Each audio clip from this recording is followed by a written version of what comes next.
Bueno, parece que ahora sí ya está todo listo.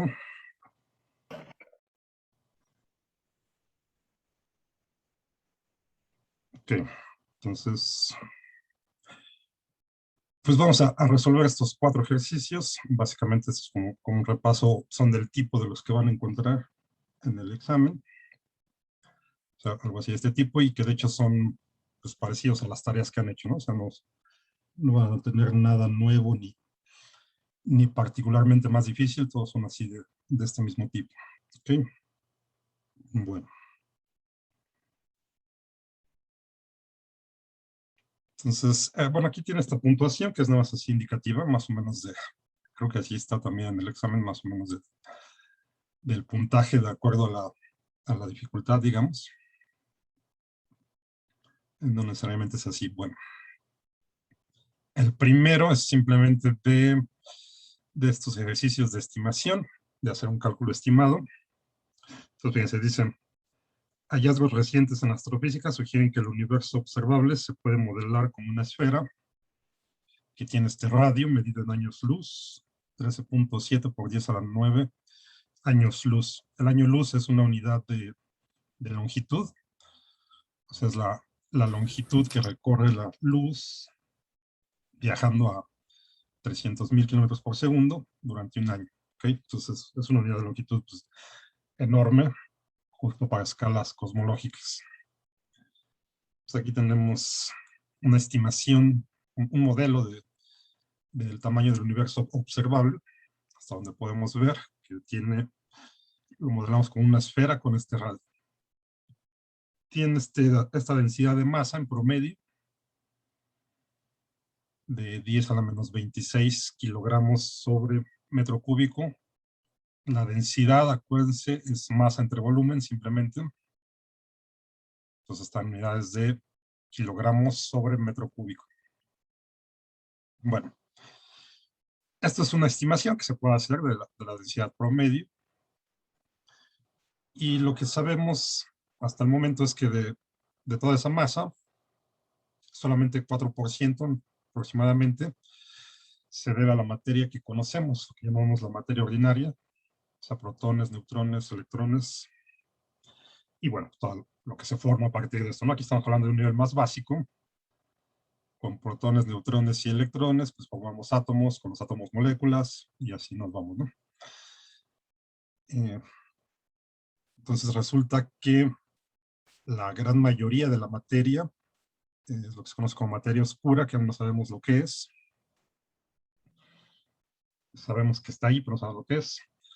Entonces, con esta información podemos hacer un estimado de cuál es la masa total de materia oscura en el universo observable. ¿Okay? Entonces, ¿qué tendríamos que hacer? Bueno, y aquí está la equivalencia entre años luz y metros. Un año luz es 9.46 por 10 a la 15 metros. ¿Qué tenemos que hacer? Pues primero necesitamos el total de masa del universo, ¿no? Tenemos la densidad, que es masa entre volumen. Si esta densidad la multiplicamos por el volumen, pues justo nos queda la masa, que es lo que necesitamos. ¿Y por cuál volumen lo vamos a multiplicar? Pues por el volumen de la esfera, tomándolo con este radio. ¿Okay? Entonces es sencillo. Vamos para acá. Y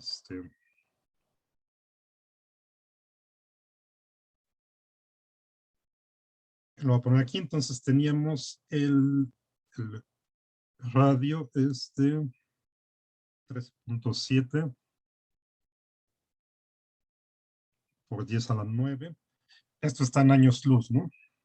Vamos a pasar de una vez a metros. Vamos a poner así AL de años luz. Y tenemos la equivalencia de que un año luz es igual a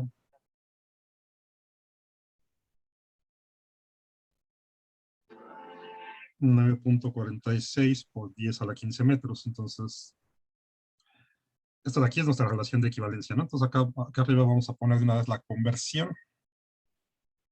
Bueno, lo voy a poner aquí para que no se confundan.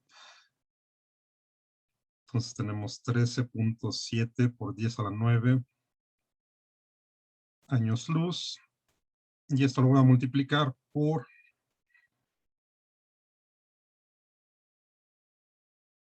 pongo abajo un año luz y arriba cuánto valen metros, ¿no?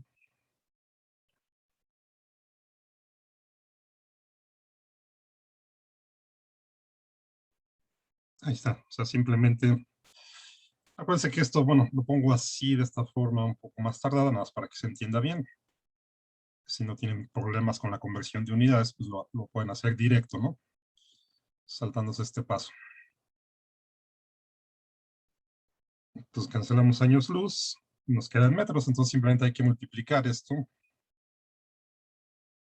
para ver cuánto nos daría en metros, ¿no? Entonces, si hacemos esa multiplicación de 13.7 por 10 a la 9 por 9.46 por 10 a la 15,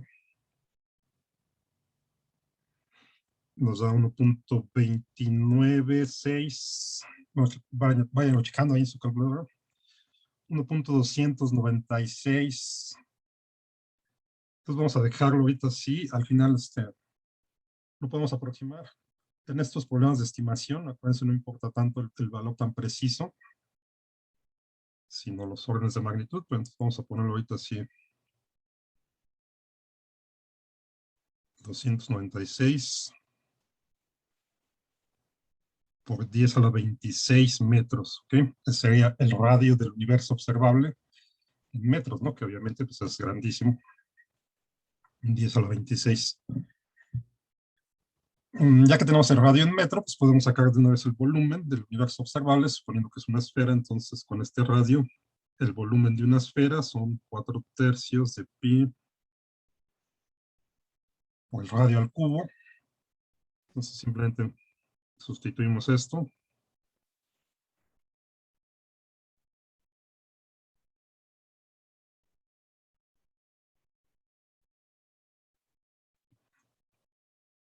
Entonces, este radio que teníamos lo elevamos al cubo.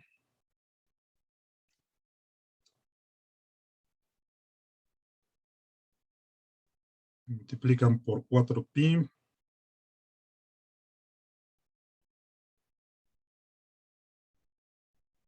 Y dividen entre 3. Y eso nos queda algo de 9.1 por 10 a la 78, ¿no? Nada más vayan checando que todo esté correcto. ¿Qué unidades? Pues metros cúbicos, ¿no? Aquí ya lo tenemos en metros. Aquí se me faltó ponerle. Esto está elevado al cubo. Ya tenemos el volumen en metros cúbicos. Entonces ahora simplemente sabemos que la densidad es la masa entre el volumen y tenemos aquí la densidad del universo observable que es de 10 a la menos 26, ¿no? Kilogramos entre metros cúbicos. Bueno, entonces aquí lo que queremos es la masa, la despejamos, simplemente la densidad la multiplicamos por el volumen y ya nada más sustituimos, ¿no? Ya tenemos todos los datos. Entonces la densidad es 10 a la menos 26 kilogramos entre metro cúbico. Multiplicado por el volumen que acabamos de encontrar, 9.1 por 10 a la 78 metros cúbicos. Hacemos la multiplicación.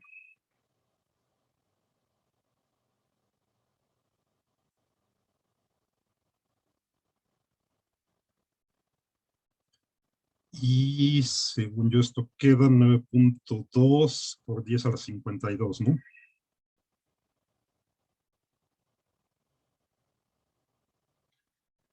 Kilogramos. Entonces aquí ya cancelamos metros cúbicos. Nos quedan kilogramos como tiene que ser. Esta es la masa entonces de todo el universo. Ahora los datos que tenemos es que de todo el universo observable, ¿no? De toda esta masa, únicamente 4% la corresponde a materia ordinaria y el resto es materia oscura, que esa es la que queremos estimar. Entonces, Podemos multiplicar esto por 4% y luego restarlo. Lo más sencillo es sacar de una vez el complemento, ¿no? De este total, 4% es materia ordinaria y entonces el 96% es materia oscura, ¿no? Entonces, mejor de una vez lo multiplicamos por 96% y entonces la masa de materia oscura va a estar dada por, vamos a ponerlo así, el 96% de esto, ¿no? O sea, 0.96 multiplicado por esto que acabamos de encontrar.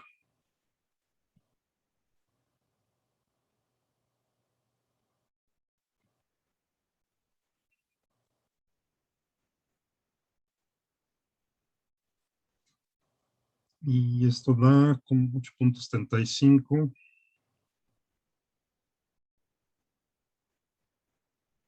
por 10 a la 52 kilogramos. ¿Ok? Entonces ya está ahí una estimación.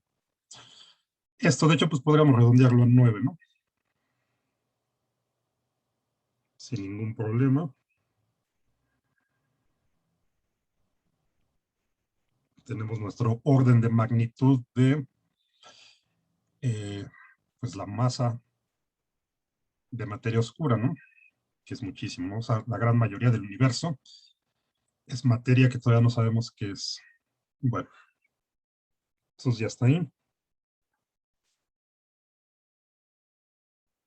Y de hecho incluso todavía podremos hacer una aproximación todavía mayor aquí, si esto le ponemos, pues aquí en realidad pues esto es casi del orden de 10. Así esto lo aproximamos a 10 por 10 a la 52, entonces esto sería del orden de 10 a la 53 kilogramos. Ahí está nuestra estimación de la materia oscura en el universo observable. Y ya, listo. ¿Ok? Bueno, vámonos al siguiente.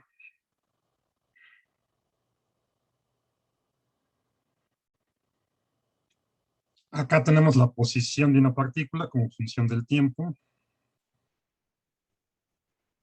Entonces, pues tiene esta forma, es simplemente un polinomio cúbico, la posición como función del tiempo. Pues acuérdense que esto nos da la trayectoria. Estamos en una dimensión, más tenemos X. La partícula se mueve ya sea a la derecha o a la izquierda, pues va cambiando de acuerdo con esta función. Si graficamos posición contra tiempo, tendríamos la gráfica de movimiento que va a ser pues, la gráfica de este polinomio cúbico. ¿Okay? Entonces el análisis, acuérdense, es básicamente lo mismo que hacían en cálculo. Encontrar dónde están máximos, mínimos y eso, pero aplicado aquí en lo que significa físicamente, ¿no? Bueno, entonces para empezar, algo que podemos ver rápido es qué unidades deben tener estas constantes para que la ecuación sea dimensionalmente correcta. Pues aquí está menos un tercio, aquí construyamos 1, menos 2/3. Si suponemos que X está en metros en el sistema internacional, entonces acuérdense, cada término del lado derecho les debe dar metros también. Entonces aquí se puede hacer un análisis dimensional, pero es mucho más rápido verlo así directo, ¿no? Fíjense, aquí tienen el tiempo al cubo. Quiere decir que acá, si el tiempo está medido en segundos, esto va a tener unidades de segundo al cubo. ¿Ok? Si queremos que todo nos quede solamente en metros, entonces este menos un tercio, pues debe de tener unidades de metros entre segundo al cubo. ¿Están de acuerdo? De manera que cuando multiplicamos las unidades, o sea, este menos un tercio está multiplicado acá por el tiempo al cubo, pues nos queda segundo al cubo. Entre este segundo al cubo se cancela y nada más nos quedan metros, como debe de ser. ¿Ok? Y aquí pues no aparece, pues como si tuviéramos un 1.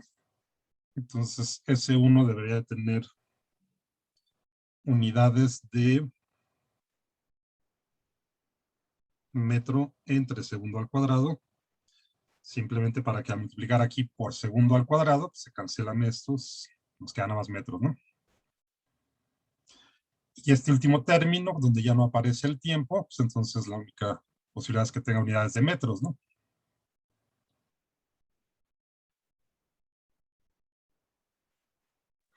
Entonces, en realidad tendríamos que escribirlo así, la función. Simplemente aquí están omitidas las unidades, nada más para que se vea mejor. Pero, pues todo esto debe tener estas unidades para que efectivamente todo lo del lado derecho nos dé metros como tiene que ser, ¿ok? Porque esto, pues, es la posición. Bueno, entonces ya está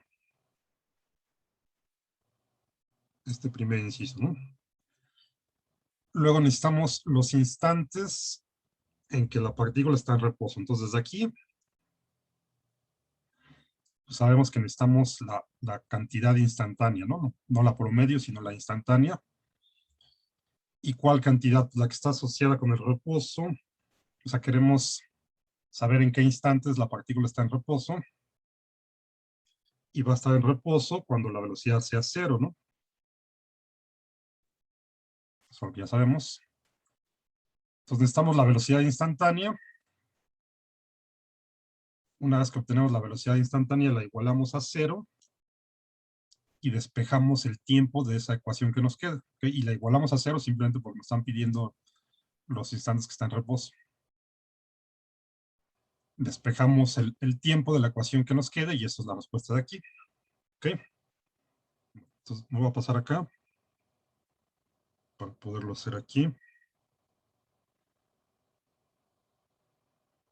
Tenemos nuestra función que describe la trayectoria.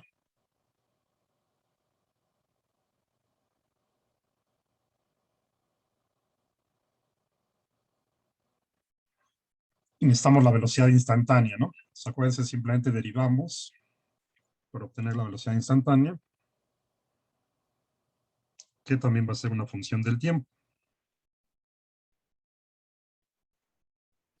Entonces, derivamos nuestra función, es muy sencilla, nos queda, bajamos el 3, que entonces se cancela con este menos, con este 1/3 y nos queda nada más menos t al cuadrado, más 2 veces t, y el último término, que es constante, pues su derivada es 0, ¿sí? Y ahí está. Ya tenemos la velocidad. Vamos a calcular de una vez la aceleración, que la vamos a utilizar en el siguiente inciso. La aceleración instantánea, entonces, es volver a derivar esto.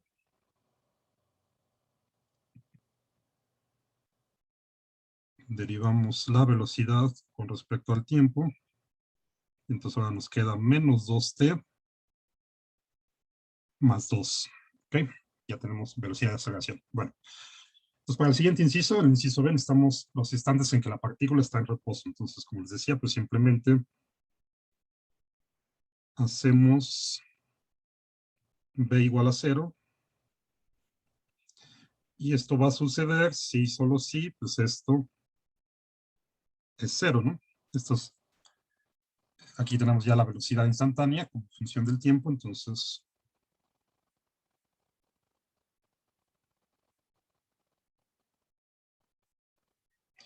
simplemente hay que resolver esta ecuación, que es muy sencilla, es una ecuación cuadrática, pero en realidad, o sea, siempre la pueden resolver con una fórmula general si es cuadrática, pero aquí es muy sencillo ver esta, ¿no?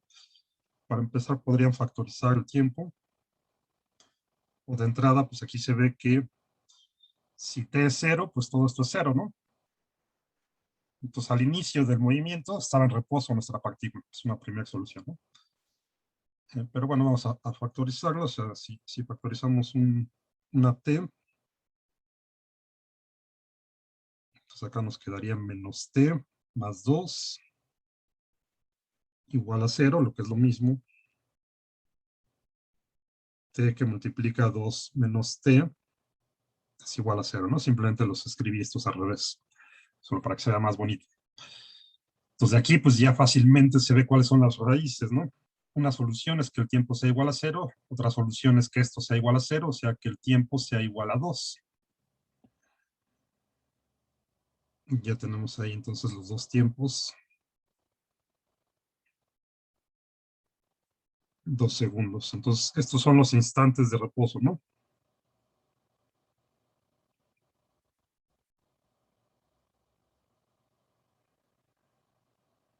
Al inicio del movimiento estaba en reposo y 2 segundos después estaba otra vez en reposo, ¿no? Es lo que me está diciendo esto, a final de cuentas. Bueno, entonces regresamos acá.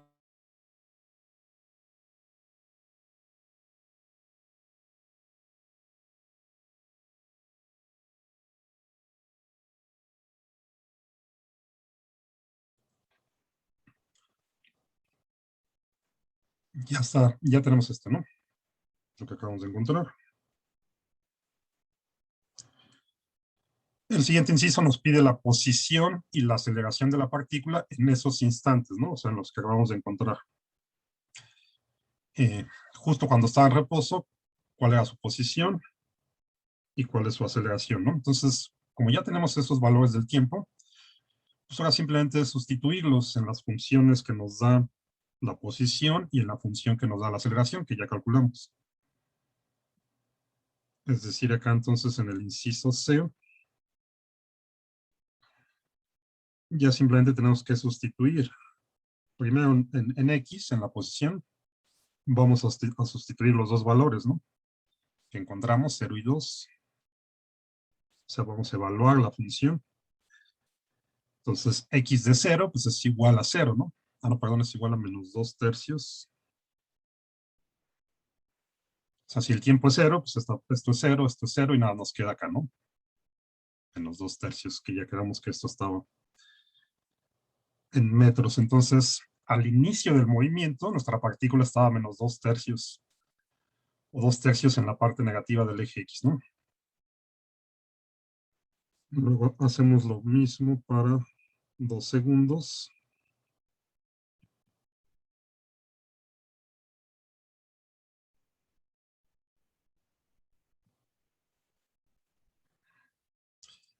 Y aquí pues nada más es evaluar esto, ¿no? ¿Cuánto nos queda? Pues aquí quedaría 2 al cubo, pues son 8, entonces nos queda menos 8 tercios, más 4, menos 2 tercios, entonces son menos 2 tercios, más 4, no, menos 10 tercios, perdón. Eso le sumamos 4. Lo pueden hacer la fracción o sacarlo con decimales, como quieran.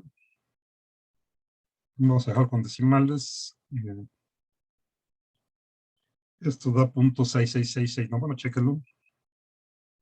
Entonces, de hecho, lo podríamos aproximar a .7, ¿no? Metros. Y ya está. Y luego queremos ver cuál era la aceleración también en esos instantes. Entonces, ahora hay que sustituir aquí donde tenemos los valores de A. Lo voy a poner acá.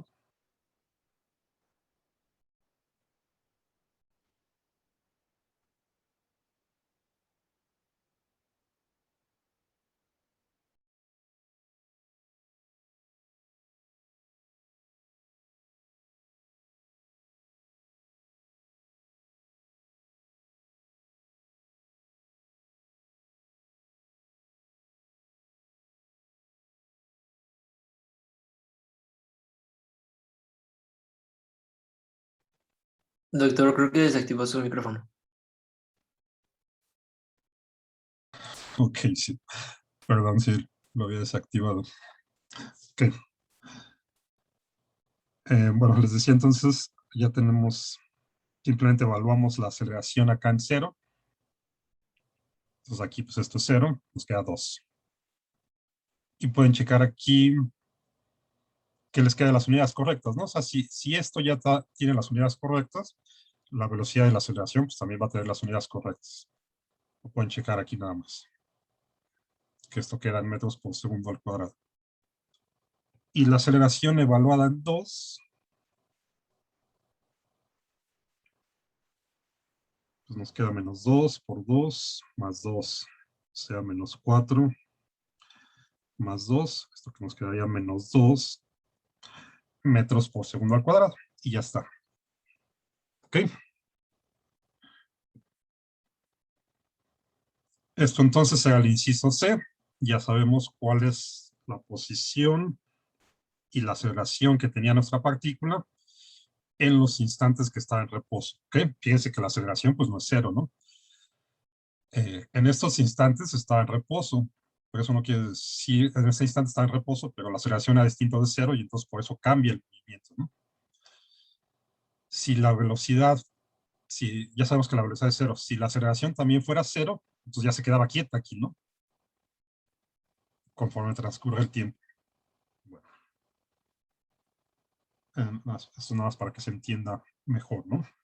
Porque a veces piensan que forzosamente si está en reposo,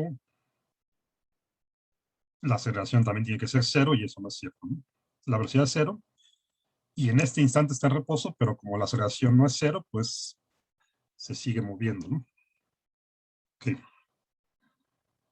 Vámonos con el último. Y aquí sí necesitamos cosas promedio.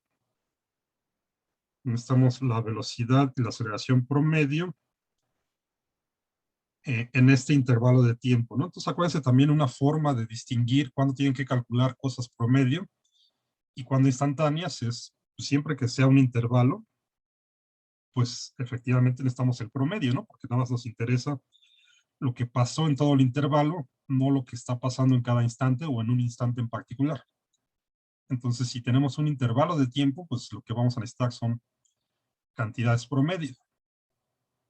Si nada más tenemos en un instante, pues necesitamos las cantidades instantáneas, ¿no? Que van con las derivadas. Bueno, entonces acá necesitamos velocidad y aceleración promedio en este intervalo de 0.5 segundos a 2.5 segundos.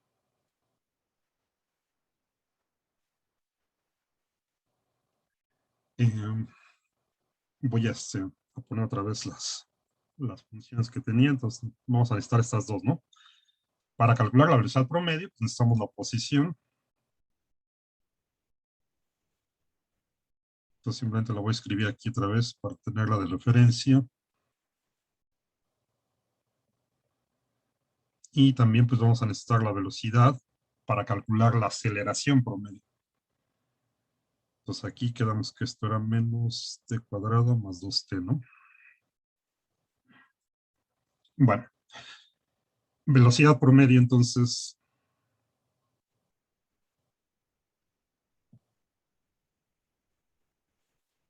simplemente utilicen la definición, acuérdense, velocidad promedio es desplazamiento entre el tiempo, ¿no? O el cambio en la posición entre el tiempo, entre el intervalo de tiempo, y acá simplemente ponemos entonces la posición final menos la posición inicial entre el tiempo inicial, el tiempo final menos el tiempo inicial. ¿Cuál es la posición final? Pues nos están pidiendo el velocidad promedio de 0.5 a 2.5 segundos, ¿no? Entonces, la posición final, pues es esta X evaluada en 2.5, le restamos la posición evaluada en 0.5 y dividimos entre el intervalo de tiempo. Tiempo final, 2.5 segundos menos 0.5 segundos, que es el tiempo inicial. ¿Ok? Entonces, todo lo que resta aquí es hacer estas evaluaciones. Entonces, simplemente metan acá el 2.5 y el 0.5 y pongan cada caso que da, ¿no? Vamos a hacerlo rápido aquí.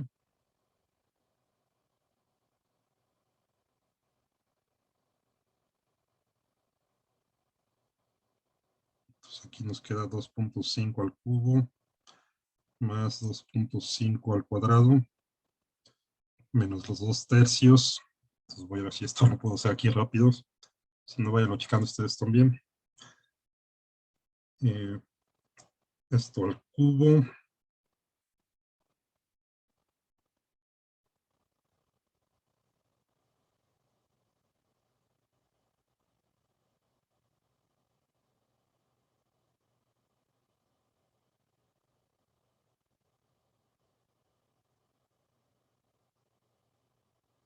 Bueno, según a mí me dio menos 0.37.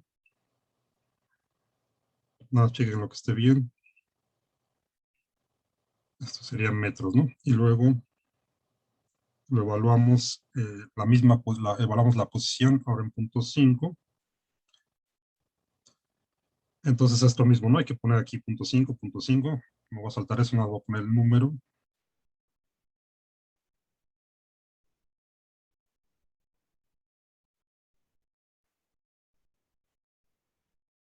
Esto quedaría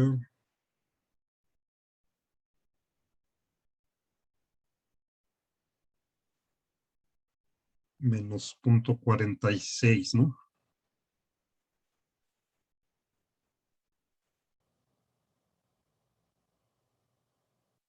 Metros. Bueno, suponiendo que estos valores están bien, o sea, nada más es de que chequen aquí que sí da ese número. Entonces tendríamos, ya nada más es sustituirlos acá, tener cuidado con los signos.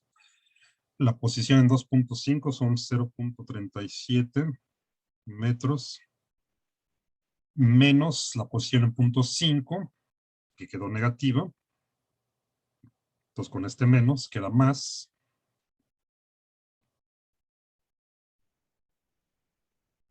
0.46. Aquí ya está.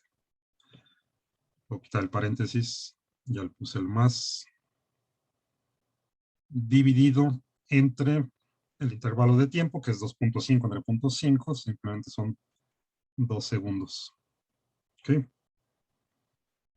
Entonces quedaría 0.37 más 0.46 entre los 2 segundos. Eso nos daría 0.41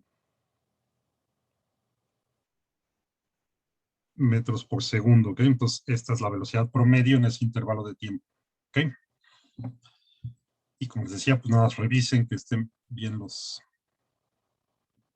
resultados aquí, ¿no? Esto es lo único que podría fallar aquí. Y hay que hacer algo análogo para la aceleración promedio. Entonces, esta es la velocidad promedio, pues es el cambio de la posición en el tiempo. Ahora, si queremos la aceleración promedio, va a ser el cambio de la velocidad en el tiempo. Solo tenemos que poner delta V entre delta T, o sea, velocidad final menos velocidad inicial entre el intervalo de tiempo, que es el mismo. Y entonces ahora tenemos que sustituir en la función de la velocidad. O sea, vamos a utilizar esta, ¿no? Entonces necesitamos la velocidad final, pues es la velocidad en 2.5 segundos.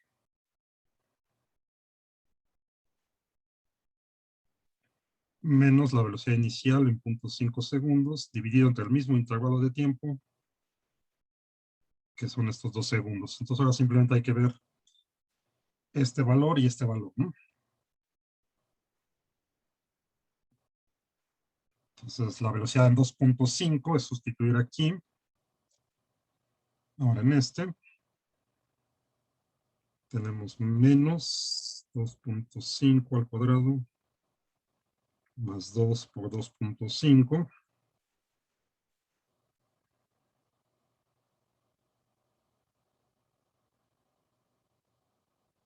Esto quedaría menos 1.25 metros por segundo. La evaluamos en el punto 5.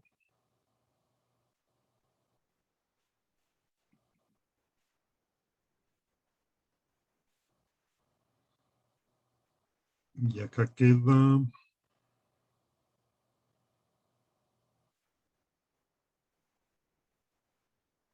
0.75, ¿no? Si es que todo está bien. Metros por segundo. Ok. Nos regresamos acá y sustituimos. Sería menos 1.25 menos 0.75 entre 2 segundos.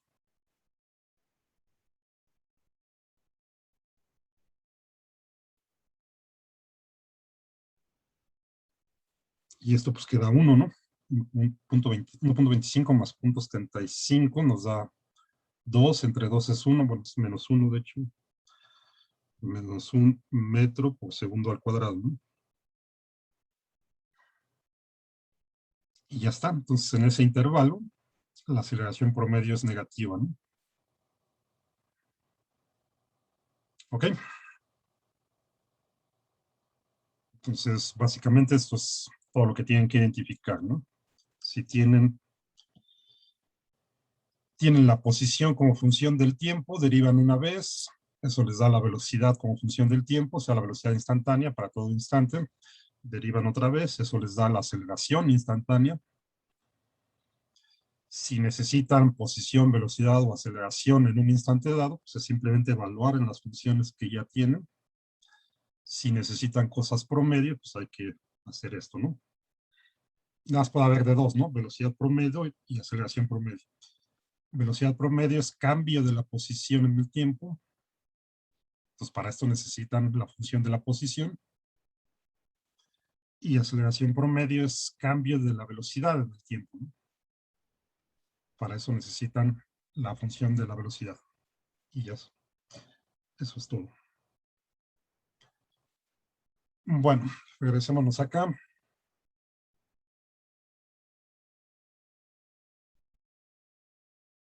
Vámonos con este.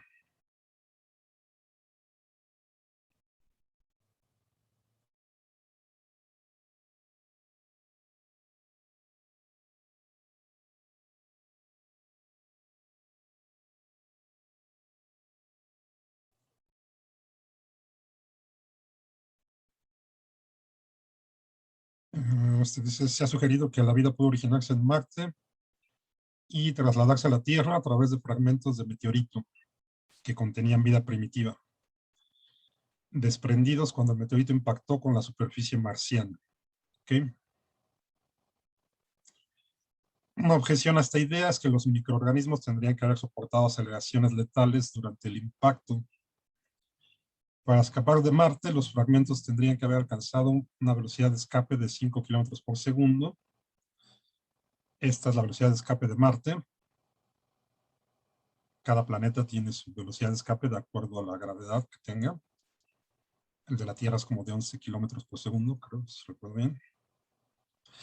Esto es para no quedar en órbita. Acuérdense que si la velocidad no es lo suficiente, pues quedan en órbita, ¿no? Es para escapar a la fuerza de gravedad y que no queden en órbita alrededor del planeta. Entonces, para Marte, pues se necesita esto. Entonces, estos fragmentos de meteorito tendrían que alcanzar esta velocidad para salir del planeta y que no queden en órbita. Y durante una distancia aproximada de 4 metros durante el impacto. Suponiendo que la aceleración es constante, calcula la aceleración que tendrían los fragmentos en unidades de G. Y aquí pues vamos a suponer que esta G es la G de nosotros, ¿no? La G de la Tierra de 9.8 metros por segundo al cuadrado, ¿no? Eso es simplemente para tener una idea de qué aceleración tendrían que soportar, ¿no? ¿Sí? Entonces realmente lo único que necesitamos es las ecuaciones de aceleración constante, ¿no? Estamos poniendo que la aceleración es constante en una dimensión. Y bueno, nada más para que entiendan bien el problema. O sea, suponemos que están en la superficie marciana y aquí es donde andaban los microorganismos muy felices. Llega un meteorito que impacta la superficie de Marte. Entonces llega acá un meteorito y estos pues salen volando, ¿no? Fragmentos de la superficie junto con los organismos que llegan a estar ahí, salen volando. Entonces, bajo condiciones muy especiales, que alcanzaran esta velocidad de escape y demás, estos pedazos de Marte con microorganismos pues, podrían haber llegado a la Tierra, y es una idea de cómo se pudo haber originado, ¿no? Eh, es una idea pues bastante, pues podemos decir que es algo, pues fuera de lo común, pero en principio pues sería posible, ¿no? Y justo pues habría que ver qué pasa con esta que sería la mayor objeción, ¿no? Para que eso pudiera pasar, pues los microorganismos tendrían que haber sobrevivido aquí al impacto, ¿no? Que va a tener una aceleración muy grande. Si suponemos que estaban en reposo, de reposo pasan a moverse a 5 kilómetros por segundo, entonces tienen que tener una aceleración grandísima. El chiste es si estos podrían sobrevivir. Y, bueno, y aparte tendrían que haber sobrevivido el viaje en el espacio, ¿no? Eso es aparte. De entrada tendrían que haber sobrevivido al impacto, ¿no? Esa es la idea. Entonces suponemos acá que esto está en una dimensión. O sea, vamos a suponer que nada más nos movemos aquí. Entonces tenemos estas condiciones. Inicialmente estaban en reposo. La velocidad inicial es cero, ¿no?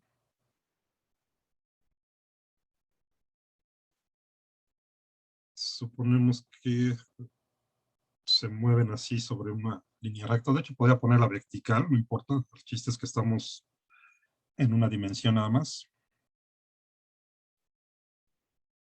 Durante 4 metros, o sea, en esa distancia tan pequeña de 4 metros, tendrían que haber alcanzado esa velocidad de escape de 5 kilómetros por segundo.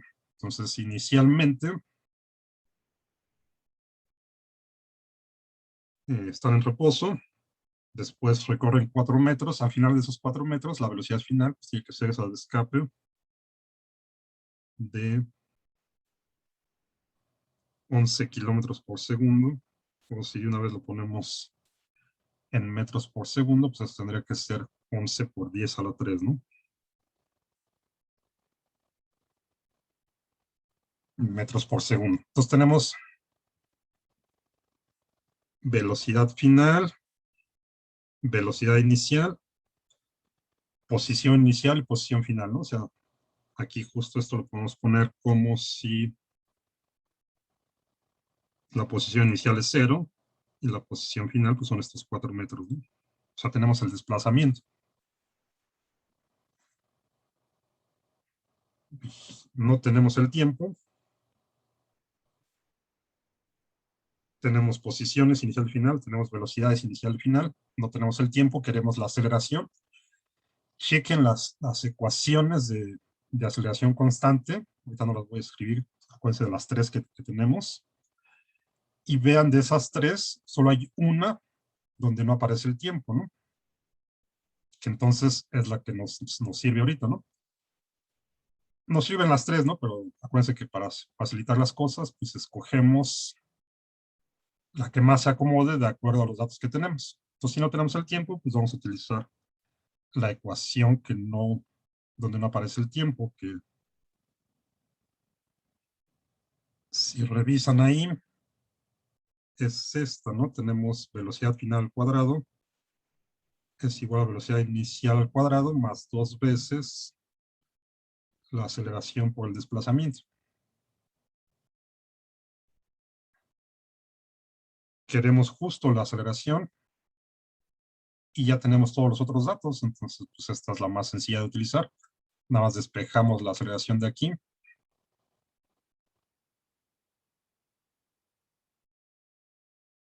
Entonces, la velocidad inicial la pasamos del otro lado, restando, y dividimos entre 2 y dividimos entre delta x, ¿no? Que es el desplazamiento.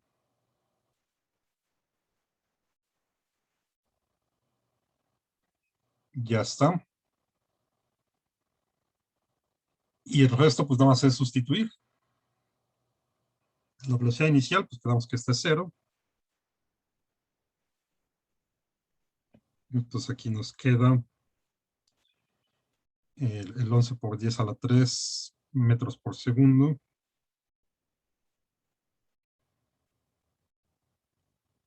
Aquí está muy feo esto. Voy a cambiar este para acá.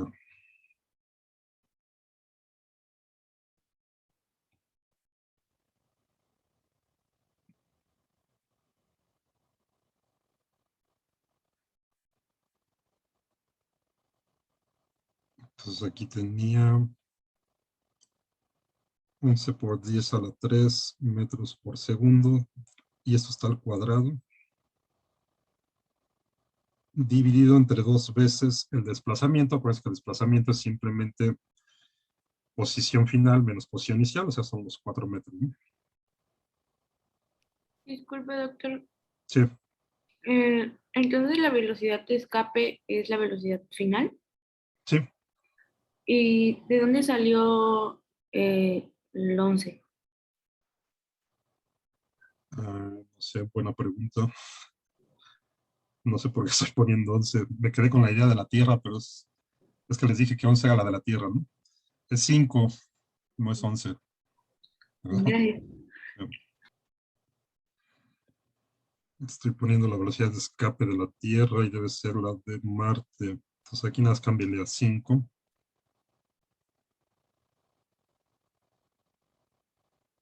5, 5 y 5 aquí. Ahora sí. Bueno, nada más hagan esta operación.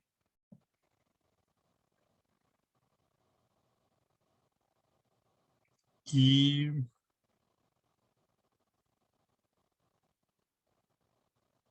eso queda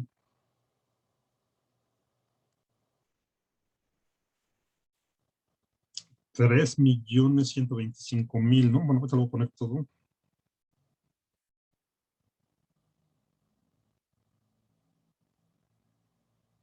Metros entre segundo al cuadrado. O sea, es una aceleración brutal, ¿no? Muy grandísima. Ahora la queremos en términos de G. ¿Dónde estaba? Por acá, ¿no? En unidades de G. Entonces, aquí ya la tenemos en metros por segundo al cuadrado. Como G vale 9.8 metros por segundo al cuadrado en promedio, simplemente dividan entre eso y ya tendríamos la aceleración en G, ¿no? Entonces, esta cantidad la dividimos entre, voy a poner aquí,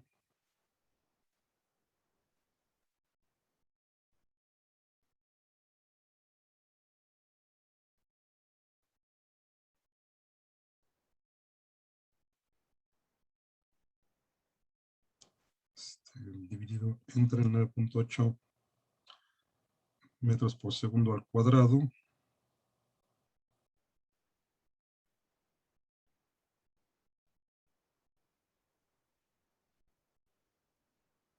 Esto nos quedaría 318.000, no son demasiado, ¿no? Doctor, una Sí, pregunta. ¿De dónde sale el 9.8? ¿De la constante de la gravedad? sí. Esto es nada más porque quiero poner acá en términos de G, ¿ok? Entonces aquí ya tenemos la aceleración y quiero ponerlo en términos de G. Nada más déjenme checar rápido que estén bien los datos.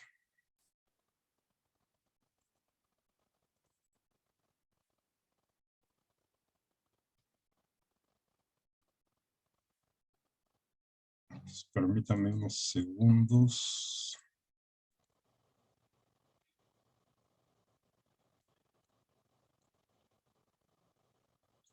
Ya moví todo. Bueno, pues acá tenemos esto, ¿no? De 3.125.000. De hecho, podríamos aproximarnos a 3 millones, 3.1 por 10 a la 6. Si dividimos entre G, entonces nos queda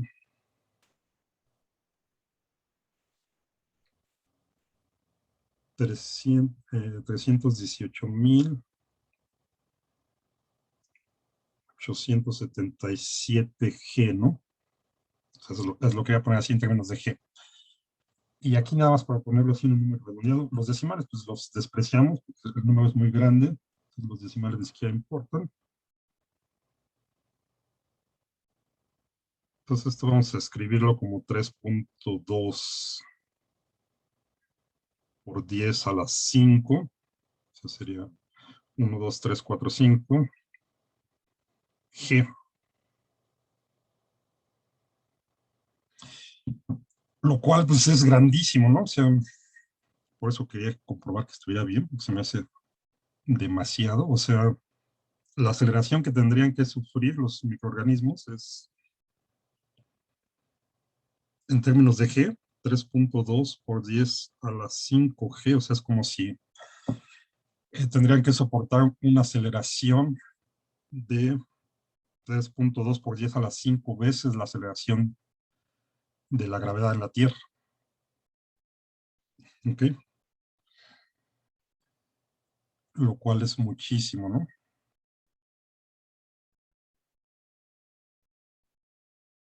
Pero bueno, obviamente, pues, o sea, esto es algo que ningún ser humano puede resistir, ¿no? El chiste es ver aquí si entonces estos microorganismos podrían resistir estas aceleraciones tan grandes, ¿no? Pues ya tenemos esto, la aceleración en términos de G. Aquí está. Simplemente dividí lo que nos había dado aquí entre el valor promedio de G en la Tierra, nada más para tener este valor expresado en términos de G, ¿no? O sea, para que sea más, para que tenga más significado, ¿no? Entonces aquí ya podemos ver que esto es grandísimo. ¿Cuánto dura esta aceleración? Entonces ahora sí queremos el tiempo, ¿no? Si queremos el tiempo, ya tenemos la aceleración, tenemos la velocidad inicial y la velocidad final. Ahora podemos usar esta ecuación de velocidad final es igual a velocidad inicial más la aceleración por el tiempo. ¿Ok? Podríamos ocupar también la otra, la de la posición, pero donde el tiempo está al cuadrado, pues ahí tendríamos que resolver una ecuación cuadrática. Es mucho más sencillo despejar el tiempo de aquí, ¿no? Ya tenemos este dato y este y este. Entonces ya nada más despejamos.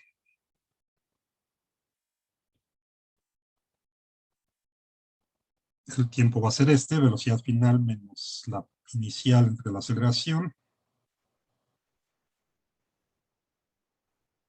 Sustituimos 5 por 10 a la 3 metros por segundo. La velocidad inicial es 0. Entre la aceleración, vamos a poner aquí, aquí sí hay que poner la aceleración completa, o sea, en metros por segundo al cuadrado. No es que aquí esté incompleta, sino que me refiero que en las unidades ordinarias, porque acá está en términos de G, ¿no? Entonces ponemos esta, vamos a simplificarlo a 3.1 por 10 a la 6, ¿no? Metros por segundo al cuadrado.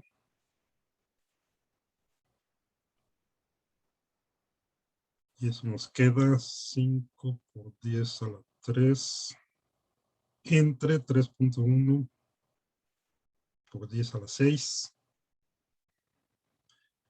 Nos queda 0.0016. Ya tengo aquí un relajo de los apuntes. Aquí todavía lo alcanzan a ver, ¿no? 0.0016 segundos.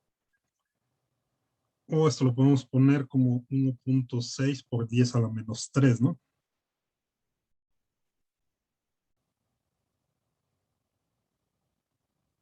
Segundos, o es decir, 1.6 milisegundos, ¿no? Entonces el tiempo es 1.6 milisegundos. Ahí está ya.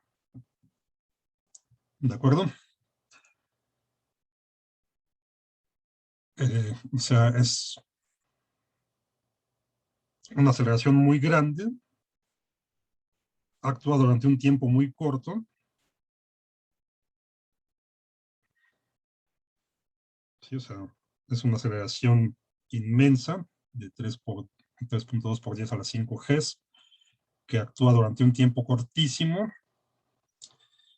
¿Qué pasa entonces? ¿Podrían sobrevivir estos organismos o no?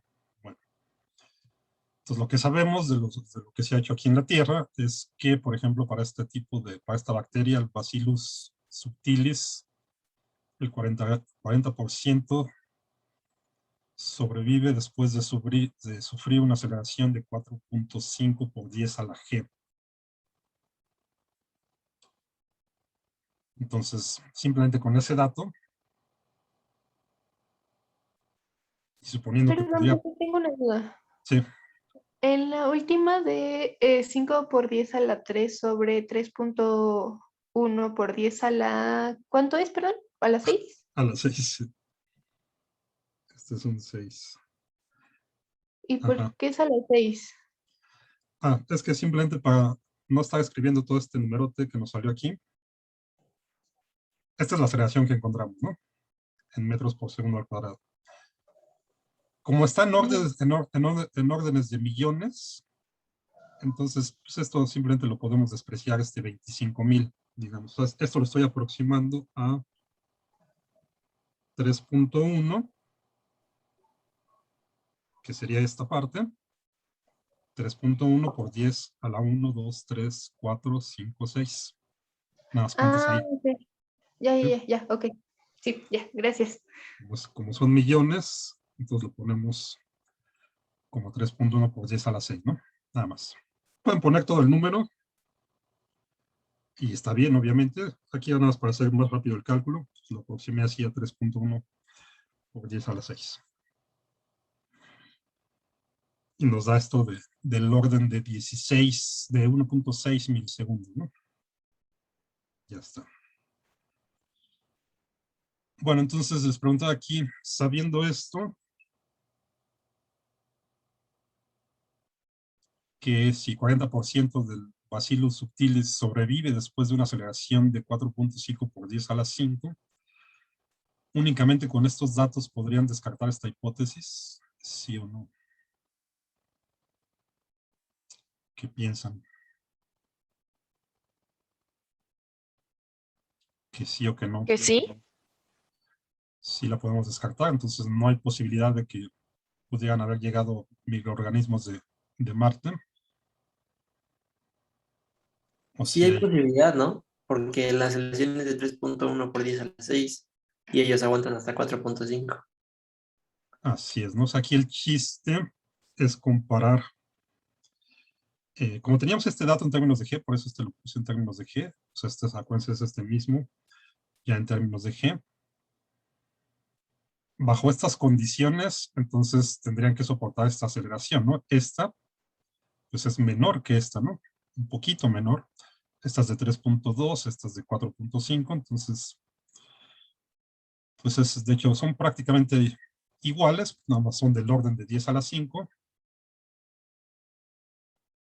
Entonces, esta es un poquito menor que esta, y sabemos que sí hay organismos que sobreviven a esta aceleración, ¿no? Por ejemplo, estos, los bacilos subtiles, no todos, pero una buena proporción. O sea, si a estos pobres bacterias las someten a esta aceleración de la población inicial, pues el 40% aproximadamente va a sobrevivir, ¿no? Entonces, bajo esta aceleración, pues podríamos pensar que alrededor del 40% podrían sobrevivir y llegar a la Tierra, ¿no? ¿Sí? Entonces, de entrada, con estos, nada más con estos datos, pues no podríamos descartar la hipótesis, ¿no? Aquí tendríamos que responder que no. En principio es posible. De hecho, esto es una hipótesis que se ha planteado seriamente, ¿no? O sea, no es algo así que se le haya ocurrido a alguien así nada más que no tenía nada que hacer, ¿no? Es una hipótesis que se ha planteado. El problema tendría que ver más pues, con el hecho de que para que pudiera pasar esto, pues primero tendría que haber microorganismos en Marte, ¿no? Es la panspermia, ¿no? Sí, es como parte de la panspermia, exactamente. Entonces, con esta parte de la física, sí, con esta parte sencilla, pues no se podría descartar, más bien tendrían que haber otras consideraciones, como el hecho de que pues, tendría que haber microorganismos en Marte, tendría que caer un meteorito con estas condiciones, más o menos parecidas, y además los microorganismos tendrían que haber sobrevivido el viaje en el espacio, ¿no? Entonces, No es tan sencillo, o sea, son varias consideraciones que se tienen que tomar en cuenta, pero si nada más tomamos estos datos, pues no podríamos descartarlo, ¿no? Y ya, eso es todo. Ya está entonces. Bueno, vamos con el último, rápido. Ya lo rayé aquí todo, entonces voy a ponerlo en el otro. Aquí es un problema en 2 dimensiones. Hay que utilizar esto de la fuerza. O sea, tenemos aquí la posición como función del tiempo para X y Y. Entonces, de entrada aquí sabemos que esto pues, está en 2 dimensiones. Entonces tendríamos que usar vectores. Tenemos la posición, el vector de posición, digamos, esta sería la componente X y esta la componente Y. Bueno, aquí no están las unidades. Aquí lo que queremos es encontrar la magnitud y dirección de la fuerza neta en 2 segundos, ¿no? Entonces, ¿qué tenemos que hacer? Y sabemos que el objeto tiene 3 kilogramos. Entonces, vamos de regreso acá. Voy a escribirlo aquí otra vez.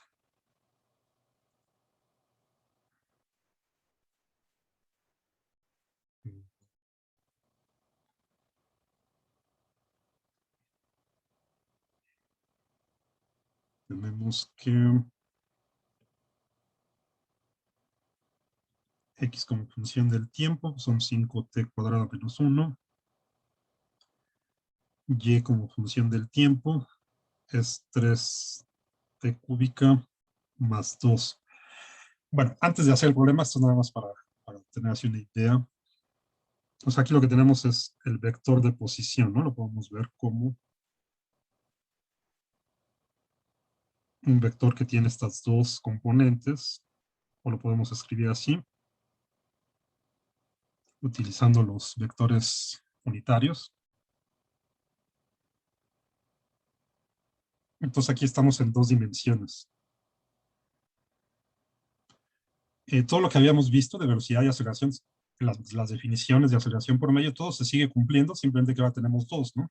O sea, hay que hacerlo para 2 cosas. Si estamos en una dimensión, pues nada más tenemos X. Aquí tenemos 2. Entonces, si queremos velocidad, pues hay que sacarlo en X y en Y. Si queremos aceleración, hay que sacarlo en X y en Y, y así, ¿no? Eso es lo distinto, pero todas las definiciones siguen siendo exactamente las mismas. Y nada más para que tengan así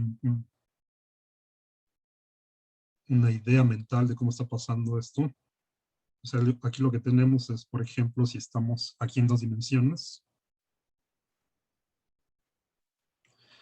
conforme transcurre el tiempo, pues nuestra partícula se está moviendo, va a tener una trayectoria, la que sea, supongamos que es esta. Entonces, por ejemplo, a un tiempo inicial, pues va a estar por aquí, un tiempo final va a estar por acá.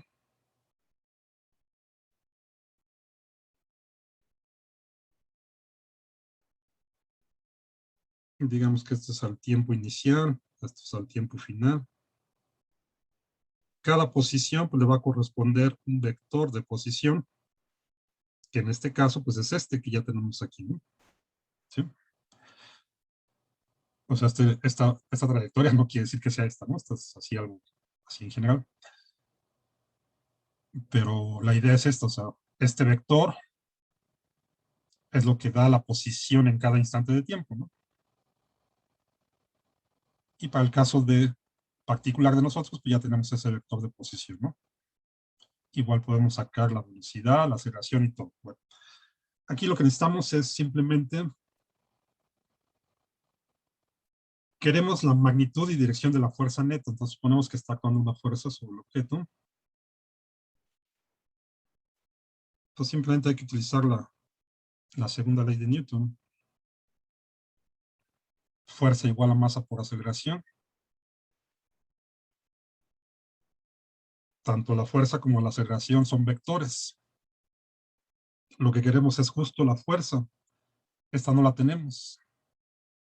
Tenemos la masa y tampoco tenemos la aceleración, pero tenemos la posición como función del tiempo. Ya sabemos que si la derivamos 2 veces, pues nos da la aceleración. Entonces, encontramos el vector de aceleración, lo multiplicamos por la masa y eso nos va a dar el vector de fuerza.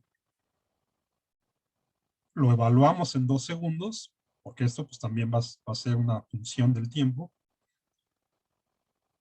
Y ya que tenemos el vector evaluado en 2 segundos, pues sacamos su magnitud y su dirección. ¿Ok?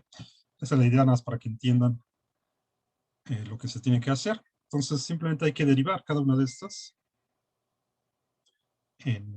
con respecto al tiempo.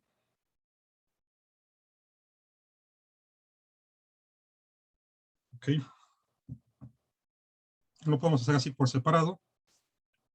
Y luego los juntamos como vectores. O sea, por separado quiere decir, acá tenemos X y acá tenemos Y, ¿no? O sea, la velocidad en X, pues va a ser derivar esto con respecto al tiempo, ¿no? Son derivadas sencillas, nos queda nada más 10t. Lo volvemos a derivar y nos va a dar la aceleración en X, ¿no? Que es nada más 10 metros por segundo al cuadrado, ¿no? Ya está. Tenemos la componente de la velocidad en X, la componente de la aceleración en X. Hacemos lo mismo para Y. Derivamos este con respecto al tiempo y nos va a dar la velocidad en Y. Nos quedaría 9t cuadrada, ¿no? Lo derivamos otra vez y nos da la aceleración en Y, que entonces sería 18t. Este es 9, ¿no? Se ve muy feo ahí mi 9. Es 9. Ahí está, más bonito. Y ya está. Aquí en lo que nosotros como más queremos el vector de aceleración, ¿no? Es ahorita el que nos importa. Y ya tenemos aquí las componentes del vector de aceleración. Entonces, de hecho, el vector de aceleración también es una función del tiempo. Tiene componente x de 10. En x es constante. Voy a poner aquí con la notación de los vectores unitarios. Y vale 18t en y.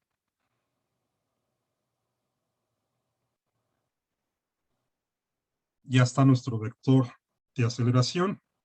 Ahora en el problema dice que queremos la fuerza neta en 2 segundos. O sea, fíjense aquí, la aceleración depende del tiempo, entonces la fuerza también va a depender del tiempo. Eso quiere decir que conforme se va moviendo nuestra partícula, la fuerza va cambiando. Más bien debería ser al revés, ¿no? La fuerza va cambiando en el tiempo, no es una fuerza constante, y eso va cambiando el movimiento de nuestra partícula, ¿no? Eso es simplemente la interpretación física. Queremos saber cuál es la fuerza en el instante de 2 segundos. Entonces, evaluamos la aceleración en los 2 segundos. En X no cambia porque es constante, nada más es 10. En Y, pues nada más multiplicamos el 18 por 2. Entonces nos queda 36, ¿no? Y ya está. Este es el vector de aceleración en 2 segundos, ¿no? Es que es constante porque estamos en 2 segundos. Este es 6.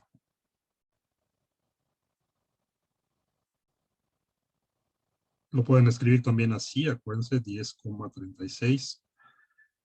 Esto de IJ es simplemente otra notación, no son cosas distintas. Acuérdense de la notación de vectores unitarios. Ya tenemos la aceleración, de acuerdo a la segunda ley de Newton, multiplicamos por la masa y eso nos va a dar el vector fuerza en 2 segundos. Entonces la masa era de 3 kilogramos, ¿no? Multiplicamos 3 por 10,36. Se multiplica cada componente, entonces acá nos queda 30 y 108, ¿no?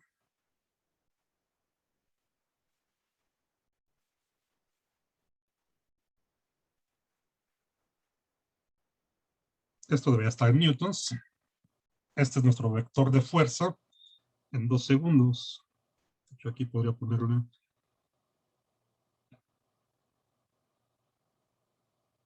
Este es el vector de fuerza evaluado en 2 segundos.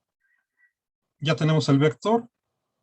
Pues nada más hay que encontrar la magnitud y la dirección. La magnitud, como siempre, la obtenemos con el teorema de Pitágoras.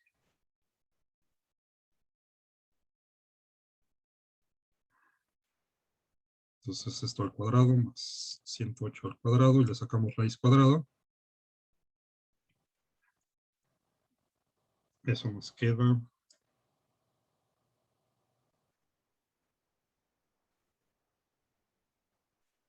112.1 más o menos. Vamos a despreciar el punto 1. Ponemos como 112 newtons, ¿no? Esa es la magnitud. La dirección, pues simplemente la sacamos con la tangente inversa. Lo voy a poner por acá. De la componente Y entre la componente X, ¿no? 108 entre 30.